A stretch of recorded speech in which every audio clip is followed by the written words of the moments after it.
London বৈঠকের পর রাষ্ট্র সংস্কারের প্রস্তাব এখন বিএনপি কেন্দ্রিক হয়ে পড়েছে বলে মন্তব্য করেছেন ইসলামী আন্দোলন বাংলাদেশের আমির ও চরমোনাই পীর মুফতি সৈয়দ মুহাম্মদ রেজাউল করিম। বুধবার জুলাই অভ্যুত্থানের প্রথম বর্ষপূর্তি উপলক্ষে দেওয়া এক বিবৃতিতে তিনি এই মন্তব্য করেন। বিবৃতিতে চরমোনাই পীর বলেন, অধ্যাপক মোহাম্মদ ইউনূসের নেতৃত্বাধীন অন্তর্বর্তী সরকার যে উদ্দীপনা ও প্রতিজ্ঞা নিয়ে কাজ শুরু করেছিল তা এখন ভাটার দিকে যাচ্ছে বলেই মনে হচ্ছে। বিশেষ করে লন্ডন বৈঠকের পর সংস্কার প্রক্রিয়াটি বিএনপিকে কেন্দ্র করেই ঘুরছে। তারা একমত না হলে সেই প্রস্তাব আর অগ্রসর হচ্ছে না। এমনকি পিআরের মতো গুরুত্বপূর্ণ বিষয়ে অধিকাংশ দল একমত হলেও একটি দলের আপত্তিতে তা বাস্তবায়ন করা যাচ্ছে না। অথচ স্বৈরতন্ত্র রুখতে পিআর একটি পরীক্ষিত এবং কার্যকর পদ্ধতি। তিনি আরো বলেন, অন্তর্বর্তী সরকারকে সাহসী ও কঠোর হতে হবে। তারা যেন কোনো রাজনৈতিক চাপ বা স্বার্থের কাছে মাথা নত না করে। স্বৈরতান্ত্রিক কাঠামো বজায় রেখে যদি কেবল একটি নির্বাচনের আয়োজন হয়, তাহলে এই সরকার ইতিহাসে অপরাধী হিসেবে চিহ্নিত হবে। কারণ জুলাইয়ের আন্দোলন যে পরিবর্তনের সুযোগ সৃষ্টি করেছে তা বিরল এবং এর পুনরাবৃত্তি অনিশ্চিত। রাষ্ট্র সংস্কার এবং সুস্থ রাজনৈতিক সংস্কৃতির ওপর গুরুত্ব আরোপ করে মুফতি রেজাউল করিম বলেন, বাংলাদেশকে একটি বৈষম্যহীন ও শক্তিশালী রাষ্ট্রে পরিণত করতে হলে সবার আগে রাজনৈতিক সংস্কৃতিকে বদলাতে হবে। সাংবিধানিক প্রতিষ্ঠানগুলোকে স্বাধীন ও কার্যকর করতে হবে। এরপর নির্বাচন নিয়ে আলোচনা করা যেতে পারে। কোন দলের ক্ষমতা আকাঙ্ক্ষার জন্য যেন তেন ভাবে নির্বাচন আয়োজন করা হলে তার পরিণতি ভয়াবহ হতে পারে। তিনি দাবি করেন, গত জুলাইয়ের আন্দোলন শুধু সরকার বিরোধী ছিল না, বরং তা ছিল রাষ্ট্রের ভেতরে গড়ে ওঠা বৈষম্য, দুর্নীতি ও স্বৈরতন্ত্রের বিরুদ্ধে। সেই আন্দোলনে অংশ নেওয়া তরুণদের অনেকেই প্রচলিত রাজনীতির সঙ্গে জড়িত ছিলেন না। তারা প্রচলিত রাজনীতিকে প্রত্যাখ্যান করে রাস্তায় নেমেছিল। তাই তাদের আত্মত্যাগ ছিল প্রচলিত রাজনৈতিক সংস্কৃতির বিরুদ্ধেও একটি প্রতিবাদ। বিবৃতির শেষাংশে তিনি বলেন, 1 বছর পেরিয়ে গেলেও এখনো জুলাই ঘোষণা দেওয়া হয়নি। রাষ্ট্র সংস্কারের মৌলিক বিষয়ে ঐকমত্য গড়ে ওঠেনি। বিচার প্রক্রিয়াও অনিশ্চিত। রাজনৈতিক দলগুলো এখনো ক্ষমতা কেন্দ্রিক চিন্তায় মগ্ন। চাঁদাবাজি, দখলবাজি, বর্বর নির্যাতনের মতো ঘটনা এখনো চলছে। স্বামীর সামনে স্ত্রীকে ধর্ষণের মতো নৃশংসতা এখনো বিদ্যমান। অথচ নির্বাচনকে কেন্দ্র করে এইসব বাস্তব সংস্কারের প্রশ্নগুলো আড়াল করে রাখা হয়েছে। 1 বছর আগে যে স্বপ্ন নিয়ে তরুণেরা জীবন দিয়েছিল, আজ আমরা সেই স্বপ্ন থেকে অনেক দূরে।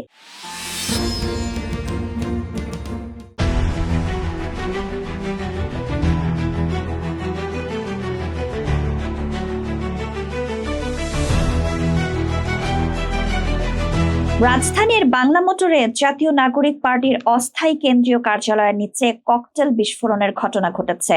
এনসিপির ঢাকা মহানগরীর জুলাই পদযাত্রার গাড়ি লক্ষ্য করে এ বিস্ফোরণের ঘটনা হয়েছে বলে দলটির পক্ষ থেকে বলা হয়েছে। জাতীয় নাগরিক পার্টির যুগ্ম সদস্য সচিব জয়নাল আবেদিন শিশির জানান, এনসিপির কেন্দ্রীয় কার্যালয়ের সামনে ঢাকা মহানগর দক্ষিণের জুলাই পদযাত্রার চিত্র প্রদর্শনী চলাকালে ককটেল বিস্ফোরণের ঘটনা ঘটে। এ সময় প্রদর্শনী ভ্যানের ডান পাশের পেছনের দিকের এক অংশ ভেঙে যায়। বুধবার রাত 11টার দিকে রাজধানীর বাংলা মোটরের রূপায়ণ ট্রেড সেন্টারের সামনে এ বিস্ফোরণ ঘটে। এদিকে ককটেল নিক্ষেপের প্রতিবাদে বাংলা মোটর এলাকায় কেন্দ্রীয় কার্যালয়ে তাৎক্ষণিক বিক্ষোভ করেছেন এনসিপির নেতাকর্মীরা।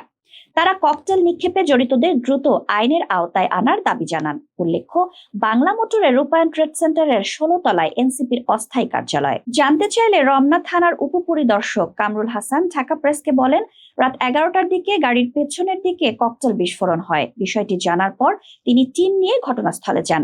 তবে কিভাবে ককটেল বিস্ফোরণ হয়েছে বা কেউ নিক্ষেপ করেছে কিনা সেটি কেউ দেখেননি। ঘটনাটি তদন্ত করে দেখা হচ্ছে। এর আগে 23 জুন রাত 10:30টায় রাজধানীর বাংলা মোটরে জাতীয় নাগরিক পার্টির অস্থায়ী কেন্দ্রীয় কার্যালয়ের নিচে দলটির নেতাকর্মীদের লক্ষ্য করে ককটেল নিক্ষেপ করা হয়। এতে 4 জন আহত হয়েছিলেন। আহত 4 জন হলেন শ্রমিক উইং এর শফিকুল ইসলাম, যুব শক্তির কেন্দ্রীয় সংগঠক আব্দুর রব, হাজারীবাগ থানার বৈষম্য বিরোধী ছাত্র আন্দোলনের যুগ্ম সদস্য সচিব সুমন হোসেন ও ঢাকা মহানগরের এনসিপির সদস্য আসিফ উদ্দিন সম্রাট। দর্শক, নিয়মিত নতুন নতুন সব খবর এবং ঘটনার আপডেট পেতে ঢাকা প্রেসের ইউটিউব চ্যানেল এবং ফেসবুক পেজে সাবস্ক্রাইব করুন।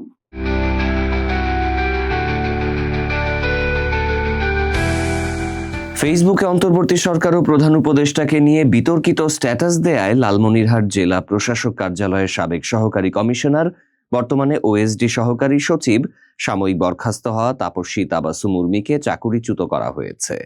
বিভাগীয় মামলায় তাকে চাকরি হতে বরখাস্তকরণ গুরুদণ্ড দিয়ে বুধবার জনপ্রশাসন মন্ত্রণালয় থেকে প্রজ্ঞাপন জারি করা হয়েছে। এর আগে গত বছরের 6 অক্টোবর তাপসী তাবাসুম উর্মিকে বিশেষ ভারপ্রাপ্ত কর্মকর্তা বা ওএসডি করা হয়। পরের দিন তাকে সাময়িক বরখাস্ত করে প্রজ্ঞাপন জারি করে জনপ্রশাসন মন্ত্রণালয়। তাপসী তাবাসুমকে চাকুরিচ্যুতির প্রজ্ঞাপনে বলা হয়েছে, গত বছরের 6 অক্টোবর তিনি নিজ ফেসবুকে এক স্ট্যাটাসের মাধ্যমে অন্তর্বর্তী সরকার ও প্রধান উপদেষ্টার বক্তব্য নিয়ে বিতর্কিত মন্তব্য করায় তার বিরুদ্ধে সরকারি কর্মচারী শৃঙ্খলা ও আপিল বিধিমালা 2018 বিধি 3 খ মোতাবেক অসৎ আচরণের অভিযোগে বিভাগীয় মামলা হয়। এরপর তাকে কারণ দর্শানোর নোটিশ দেয়া হয়। তিনি নিরাপত্তার কারণে ব্যক্তিগত শুনানিতে অংশ না নিয়ে লিখিতভাবে জবাব দেন। তার জবাব গ্রহণযোগ্য না হওয়ায় তদন্ত কর্মকর্তা নিয়োগ করা হয়। তদন্তে অভিযোগ প্রমাণিত হওয়ায় সরকারি কর্মচারী শৃঙ্খলা ও আপিল বিধিমালা অনুযায়ী তাকে গুরুদণ্ড দেওয়ার প্রাথমিক সিদ্ধান্ত হয়। এরপর তাকে দ্বিতীয়বার কারণ দর্শানোর নোটিশ দেয়া হয়। তদন্ত প্রতিবেদন, দ্বিতীয় কারণ দর্শানোর জবাব, পারিপার্শ্বিকতা এবং বিভাগীয় মামলার নথি পর্যালোচনায় তার বিরুদ্ধে অসৎ আচরণের অভিযোগ প্রমাণিত হয়। তাকে বিধিমালা অনুযায়ী চাকরি থেকে বরখাস্তকরণ সূচক গুরুদণ্ড দেওয়ার সিদ্ধান্ত হয় বলে প্রজ্ঞাপনে উল্লেখ করা হয়েছে। এ বিষয়ে বাংলাদেশ সরকারি কর্ম কমিশন গুরুদণ্ড দিতে কর্তৃপক্ষের প্রস্তাবের সঙ্গে একমত পোষণ করে পরামর্শ দেয়। রাষ্ট্রপতিও তাকে চাকরিচ্যুতির গুরুদণ্ড দেওয়ার প্রস্তাব অনুমোদন করেছেন। দর্শক, নিয়মিত নতুন নতুন সব খবর এবং ঘটনার আপডেট পেতে ঢাকা প্রেসের ইউটিউব চ্যানেল এবং ফেসবুক পেজটি সাবস্ক্রাইব করুন। ধন্যবাদ।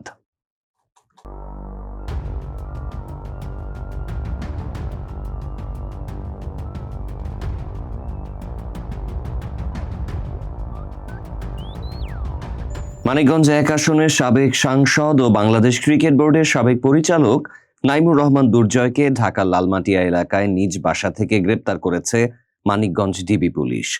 বুধবার রাতে বিশেষ অভিযান চালিয়ে তাকে গ্রেপ্তার করা হয়।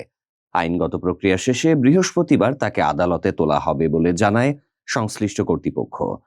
জুলাই-আগস্ট বৈষম্য বিরোধী আন্দোলনে হামলার ঘটনায় দুর্জয়ের বিরুদ্ধে মামলা রয়েছে। তার বিরুদ্ধে দুর্নীতি ও আর্থিক অনিয়ম সহ বিভিন্ন অভিযোগে একাধিক মামলা রয়েছে। এর আগে গত 21শে জানুয়ারি দুর্নীতির অভিযোগে ঢাকা লালমাটিয়ায় তার মালিকানাধীন 2523 বর্গফুট আয়তনের একটি ফ্ল্যাট, জমি ও 3টি গাড়ি জব্দের নির্দেশ দেন ঢাকা মহানগর সিনিয়র বিশেষ জজ আদালত। একই সঙ্গে তার নামে থাকা 12টি ব্যাংক হিসাবও জব্দের আদেশ দেয়া হয়। দর্শক, নিয়মিত নতুন নতুন সব খবর এবং ঘটনার আপডেট পেতে ঢাকা প্রেসের ইউটিউব চ্যানেল এবং ফেসবুক পেজে সাবস্ক্রাইব করুন।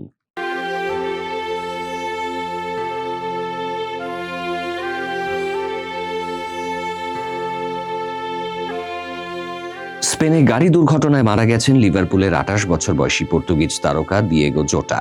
একই দুর্ঘটনায় তার 26 বছর বয়সী ভাই আন্দ্রে সিলভাও মারা গেছেন।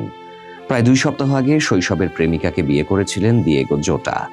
লিভারপুল ফরওয়ার্ড দিয়েগো জোটা স্পেনে গাড়ি দুর্ঘটনায় মারা যান জানিয়েছে পর্তুগিজ সংবাদ মাধ্যম। 28 বছর বয়সী এই পর্তুগিজ ফুটবলার তার ভাই আন্দ্রেকে নিয়ে গাড়ি চালাচ্ছিলেন। গতকাল রাতে নিয়ন্ত্রণ হারিয়ে গাড়িটি রাস্তা থেকে ছিটকে পড়ে। মর্মান্তিক ঘটনাটি ঘটেছে স্পেনের জামোরা এলাকায় A52 মহাসড়কে। বার্তা সংস্থা রয়টার্স জানিয়েছে, স্থানীয় অগ্নি নির্বাপন কর্মীদের বরাত দিয়ে স্পেনের রাষ্ট্রায়ত্ত টিভি চ্যানেল দিয়েগো জোটার মৃত্যুর খবরটি নিশ্চিত করেছে। আন্তর্জাতিক গণমাধ্যম বিবিসি জানিয়েছে, দুর্ঘটনায় পর্তুগিজ ফরওয়ার্ডের ভাই আন্দ্রে সিলভাও মারা গেছেন। দিয়েগো জোটার মতো সিলভাও ছিলেন ফুটবলার।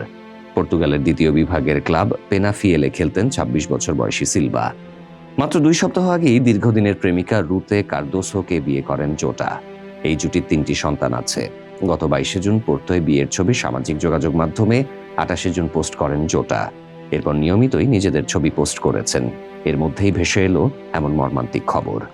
স্থানীয় পুলিশ বার্তা সংস্থা রয়টার্সকে জানিয়েছে, সংবাদ মাধ্যমে দুর্ঘটনার যে বিবরণ প্রকাশিত হয়েছে তা সত্য, তবে নিহত ব্যক্তির নাম তারা নিশ্চিত করতে পারেনি। জামোরা স্থানীয় অগ্নি নির্বাপন বিভাগ তাদের ওয়েবসাইটে জানিয়েছে, বৃহস্পতিবার মাঝরাতের একটু পর গাড়িটি দুর্ঘটনায় পতিত হয় এবং গাড়িতে আগুন ধরে যায়। 28 বছর বয়সী ও 26 বছর বয়সী দুজন ব্যক্তিকে সেখানে মৃত অবস্থায় পাওয়া যায়। 2020 সালের সেপ্টেম্বরে 4 কোটি 10 লাখ পাউন্ডে লিভারপুলে যোগ দেওয়ার পর ক্লাবটির হয়ে 182 ম্যাচে 65 গোল করেছেন জোটা। পর্তুগালের জার্সিতে তার অভিষেক 2019 সালের ইউরো বাছাই পর্বে ক্রিস্টিয়ানো রোনালদোর বদলি হিসেবে। চোটের কারণে 2022 বিশ্বকাপ খেলতে পারেননি। গত বছর ইউরোতে 3 ম্যাচ খেলেন। পর্তুগালের হয়ে 49 ম্যাচে 14 গোল করেছেন জোটা। মাঠের ফুটবলের বাইরেও আরেকটি বিষয়ে ভীষণ আগ্রহ ছিল জোটার। খুব ভালো গেইমার ছিলেন তিনি। 2021 সালের ফেব্রুয়ারিতে FIFA 21 ভিডিও গেমে চ্যাম্পিয়ন্সের লিডার বোর্ডে গোটা বিশ্বের মধ্যে 1 নম্বর স্থান দখল করেছিলেন নিজেই একটি স্পোর্টস দল বানানো জোটা। জোটার মৃত্যুতে শোক জানিয়েছে পর্তুগিজ ফুটবল ফেডারেশন। তাদের বিবৃতিতে বলা হয়, পর্তুগিজ ফুটবল ফেডারেশন এবং পর্তুগিজ ফুটবল সংশ্লিষ্ট সবাই পুরোপুরি বিধ্বস্ত। অসাধারণ খেলোয়াড়ের চেয়েও বেশ কিছু প্রায় 50টির কাছাকাছি আন্তর্জাতিক ম্যাচ খেলার ডিয়েগো জোটা ছিলেন দারুণ এক মানুষ। সতীর্থ প্রতিপক্ষের সম্মান পেয়েছেন। আমরা দুজন চ্যাম্পিয়নকে হারিয়েছি। দিয়েগো আন্দ্রে সিলভার চলে যাওয়া পর্তুগিজ ফুটবলে অপূরণীয় ক্ষতি। তাদের লেগাসির সম্মানে আমরা যা যা করা দরকার সবই করব।